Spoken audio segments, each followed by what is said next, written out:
Hello दोस्तों, welcome back to my YouTube channel. दोस्तों, बात करेंगे हम बीपीएससी टीआरई 3.2 नई शिक्षक भर्ती जो आपका री एग्जाम होने वाला है 19 जुलाई से लगा करके 22 जुलाई के बीच एक संभावित तिथियां रखी गई हैं और इसमें अपरिहार्य कारणों से परिवर्तन किया जा सकता है आपकी परीक्षा की तिथियों में। लेकिन यहाँ पे देखिए, शिक्षा विभाग नया बदलाव टीआरई 3 को लेकर के टीआरई 3.2 परीक्षा केंद्रों में बदलाव, यानी कि आपके परीक्षा केंद्रों में थोड़ा बहुत बदलाव किया गया है इस बार जो टीआरई 3.0 का जो री एग्जाम होने वाला है।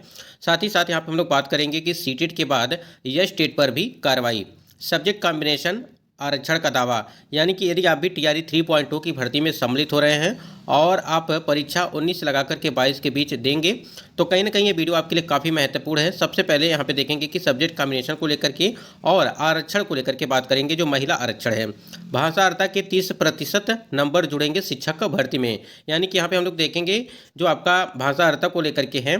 जिस प्रकार से आप लोगों ने देखा कि टीआरई 1 और टीआरई 2.0 की भर्ती में टीआरई 1 में तो भाषा अर्हता लागू किया गया था, टीआरई 2.0 में तो भाषा अर्हता को समाप्त कर दिया गया। लेकिन अब जाकर के यहाँ पे टीआरई 3.0 की भर्ती में क्या भाषा अर्हता को लागू किया जाएगा या नहीं किया जाएगा, और जो 30% नंबर दिए गए हैं इसके बारे में हम लोग बात करेंगे।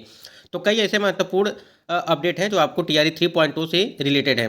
सबसे पहले हम लोग बात कर लेते हैं कि परीक्षा केंद्रों को लेकर के जो आपके 19 से 22 जुलाई के बीच जो है परीक्षा होने वाली। कुछ दिन पहले आपकी जब परीक्षा 27 से लगा करके 30 के बीच में रखी गई थी तो एक नोटिस जारी किया गया था, यानी कि 27 जून से लगा करके 30 जून के बीच जो आपकी परीक्षा की तिथियां रखी गई थी पहले टीआरई 3.0 का जो री एग्जाम होने वाला था उसमें जो आपके परीक्षा के केंद्र बनाए गए थे, और जो इस बार यानी कि जो 19 जुलाई से लगा करके 20 या 22 जुलाई के बीच आपकी परीक्षा होने वाली है उसमें जो आपके परीक्षा केंद्र बनाए गए हैं उसमें परिवर्तन किया गया है। एक नज़र यहाँ पे हम लोग देख लेते हैं।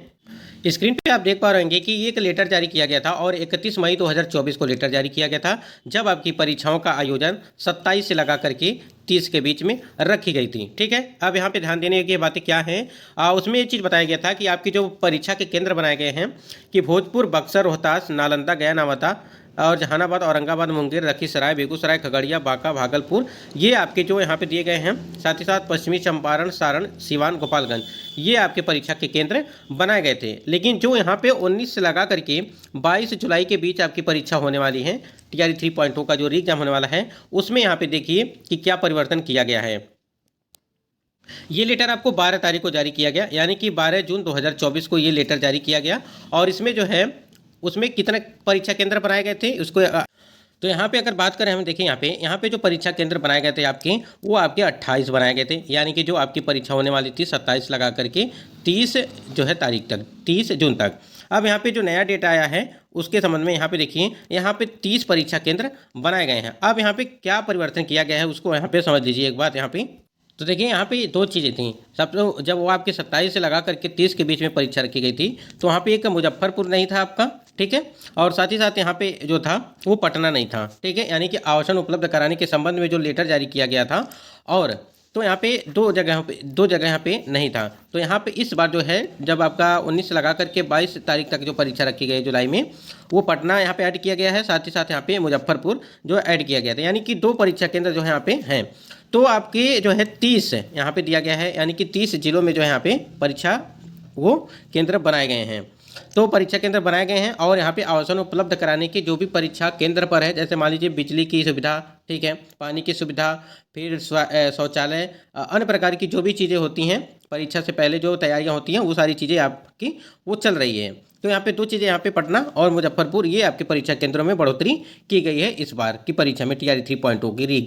और जो आपकी पिछली जो परीक्षा कराई गई थी उसमें क्या हुआ था कि लगभग 415 केंद्र, ध्यान दीजिएगा, 415 जो परीक्षा के केंद्र बनाए गए थे वो पटना में बनाए गए थे, ठीक है।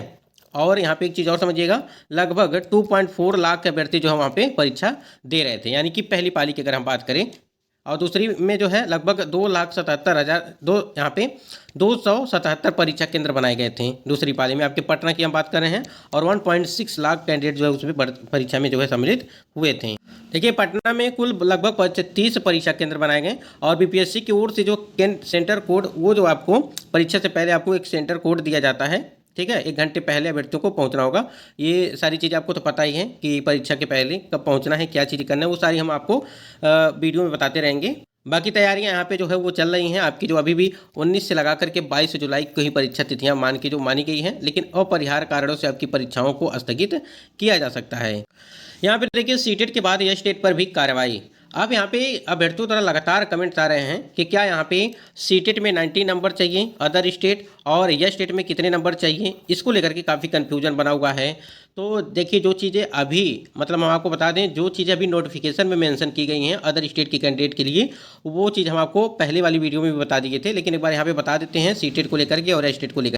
यहाँ पे देखिए सीटेट को लेकर के और यस टेट को लेकर के हम एक बात यहाँ पे क्लियर आपको कर देते हैं। देखिए यहाँ पे एक लेटर जारी किया गया था 10/6/2024 को, ठीक है, ध्यान दीजिएगा। अब कुछ लोग कहेंगे पुराना है, जो चीज़ें पुरानी हैं, जो नोटिस जारी की गई है, इसी के आधार पर आप समझ पाएंगे चीज़ें।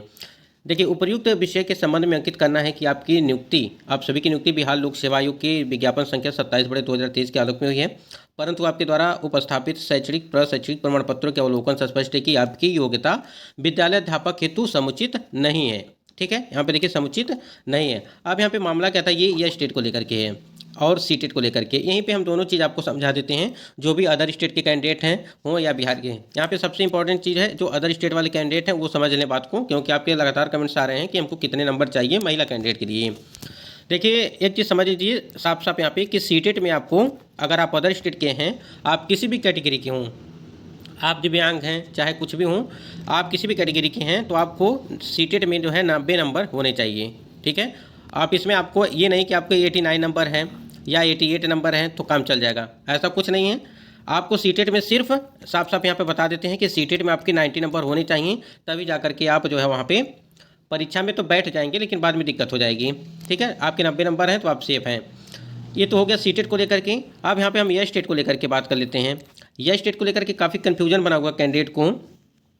जैसा कि हमने आपको बताया था कि जब यहाँ पे यस स्टेट का जो नोटिफिकेशन जारी किया गया है, ठीक है, उसमें क्या किया गया है कि महिला के लिए एक अलग कॉलम बनाया गया है। ठीक है, अब महिला के लिए अलग कॉलम बनाया गया है। अब ये चीज़ नहीं लिखा गया है कि अन्य राज्य की महिला के लिए है कि बिहार की महिला के लिए है, सिर्फ एक कॉलम बना हुआ है अलग से। और सभी कैटेगरी को अगर देखा जाए तो सभी वर्ग की महिलाओं के लिए यहाँ पे ये चीज़ें लागू होती हैं। तो यहाँ पे देखा जाए तो 40% रखा गया है आपके पासिंग नंबर, यानी कि आपके 60 नंबर अगर आते हैं तो आप पास माने जाएंगे। लेकिन यहीं पर एक नोटिस जारी किया गया है TRE 2.2 को लेकर के। देख पा रहे होंगे कि यहाँ पे चीज़ें समझ लीजिए। यहाँ पे देखिए, अगर यहाँ पे देखेंगे, यहाँ पे देखिए शालिनी राय एक नाम है यहाँ पे 10वें नंबर पे शालिनी राय करके हैं, और इनका सिलेक्शन जो है 11वीं 12वीं में हिंदी सब्जेक्ट के लिए हुआ। और इनका जो है यस स्टेट में देख सकते हैं कि यस स्टेट 2022-23 और 72.40 ये इनका जो है नंबर है। तो इसका मतलब यही हो गया कि इनका जो है 40% से ऊपर होने के बाद, यानी कि 60 नंबर से ऊपर होने के बाद भी इनका सिलेक्शन नहीं हुआ है, यानी कि इनको बाहर किया गया है। अगर इस हिसाब से इनका ये नंबर जो बताया जा रहा है कि 72.40 यहाँ पे दिया गया है, तो ये उत्तर प्रदेश के हैं। देखिए यहाँ पे दिखाया गया कि उत्तर प्रदेश के, यानी कि ये अदर स्टेट के कैंडिडेट हैं। तो आप समझ सकते हैं, हम महिला के लिए सिर्फ बात कर रहे हैं अभी। तो 72.40 होने के बाद भी इनका सिलेक्शन यहाँ पे इनको बाहर किया गया है। तो अभ्यर्थियों को ये इसी लेटर की वजह से काफ़ी ज़्यादा दिक्कत हो रही है। देखिए अभी तक जो नोटिफिकेशन में मेंशन किया गया है, जो यस स्टेट वाला है, उसमें तो आपको 40% ही रखा गया है, लेकिन 40% का मतलब आपको 60 नंबर। ठीक है, अगर आपके 60 नंबर आते हैं, जो अदर स्टेट के कैंडिडेट हों चाहे किसी भी कैटेगरी की महिला कैंडिडेट हैं, वो क्वालिफाई मानी जाएंगी। लेकिन अगर इस नंबर को देखेंगे यहाँ पे जो बाहर किया गया कैंडिडेट को, तो यहाँ पे इनका नंबर था 72.40 था, तब भी इनको बाहर कर दिया गया। अब इसका मतलब यही हुआ, अगर देखा जाए तो इसके हिसाब से, तो जो सामान्य वर्ग की महिला हैं या पुरुष हैं, ठीक है, यानी कि जो मेल हैं और ये फीमेल हैं, तो इसका मतलब मेल के लिए तो 75 जो है नंबर चाहिए था, यानी कि 50% तो उनको चाहिए ही। उनके लिए यह स्टेट में 75% चाहिए, 75 नंबर, यानी कि 50% चाहिए। 50% का मतलब हो गया आपका 75 नंबर। आपका 75 नंबर है, अदर स्टेट के कैंडिडेट हो, जनरल में हो चाहे बिहार के जनरल हो, ठीक है, आपके अगर 75 नंबर है महिला पुरुष का, तो आप क्वालिफाई माने जाएंगे। चीज़ें तो इनके हिसाब से अगर देखा जाए तो महिलाओं के लिए भी फिर यही चीज़ें लागू होती हैं, यानी कि 72.40 होने के बाद भी सिलेक्शन नहीं हुआ और इनको बाहर किया गया।